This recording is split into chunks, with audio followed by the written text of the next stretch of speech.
जय सिया राम। इस अंक में प्रभु द्वारा कोमल वाणी से परशुराम जी के क्रोध को शांत करने का उल्लेख है। मैं तुम्हारे अनुचर मुनि राया, परिहरि को पुकारिया बदाया। टूट चाप नहीं जुरी रिसाने, बैठी हुई पाय पिराने। हे मुनिराज, मैं आपका दास हूँ। अब क्रोध त्याग कर दया कीजिए। टूटा हुआ धनुष क्रोध करने से जुड़ नहीं जाएगा।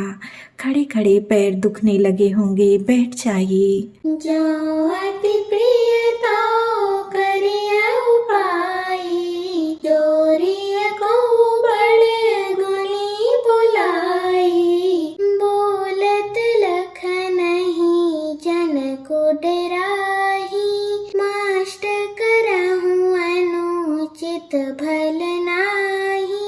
यदि धनुष अत्यंत ही प्रिय हो तो कोई उपाय किया जाए और किसी बड़े गुणी को बुलाकर जुड़वा दिया जाए। लक्ष्मण जी के बोलने से जनक जी डर जाते हैं और कहते हैं, बस चुप रहिए, अनुचित बोलना अच्छा नहीं। थर थर काँपहि पुर नर नारी, छोट कुमार खोट बड़ भारी। भृगुपति सुनि सुनि निर्भय बानी, रिस तन जरई होई बलहानी।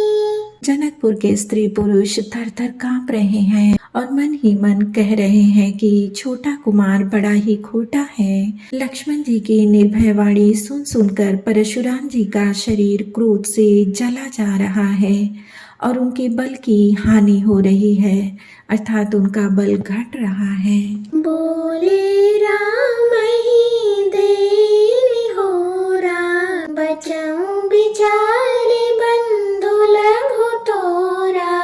मनु मलिन तनु सुंदर कैसे, विष रस भरा कनक घटु जैसे।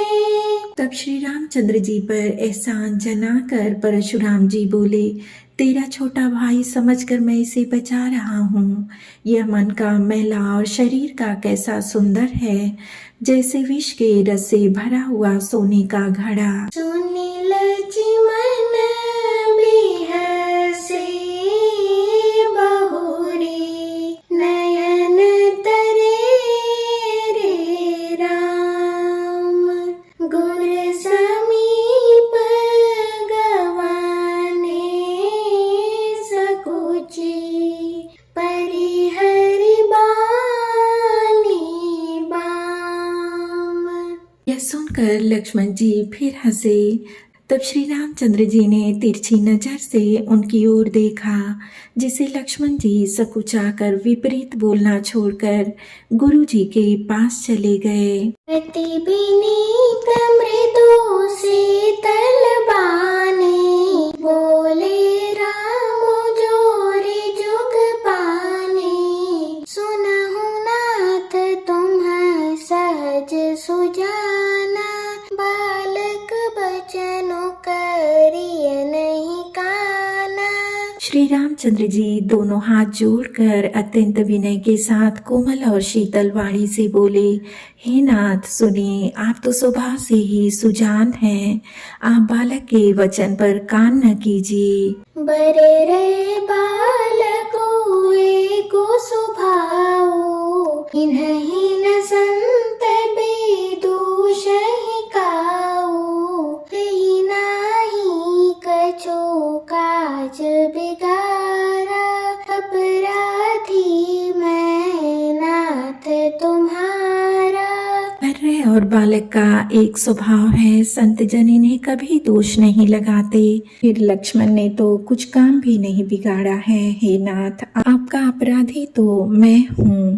कृपा को बधो बधव गोसाई, मोह पर करिय दास की नाई। कहिय बेगी जही विधि रिस जाई, मुनि नायक सोई कर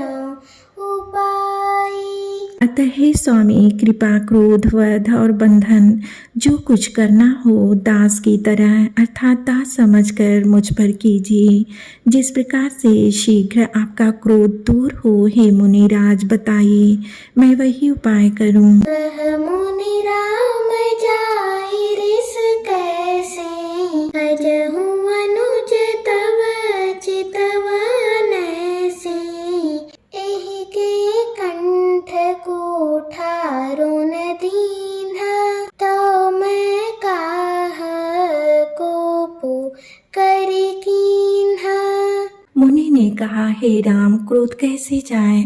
अब भी तेरा छोटा भाई टेढ़ा ही ताक रहा है। इसकी गर्दन पर मैंने कुठार ना चलाया तो क्रोध करके किया ही क्या। गर्भस्रवहि अवनि परवनि, सुनि कुठार गति घोर, परसु अछत देखहुँ जियत, बैरी भूप किशोर। मेरी जिस कुठार की घोर करनी सुनकर राजाओं की स्त्रियों के गर्भ गिर पड़ते हैं, उसी भरसे के रहते मैं इस शत्रु राजपुत्र को जीवित देख रहा हूँ।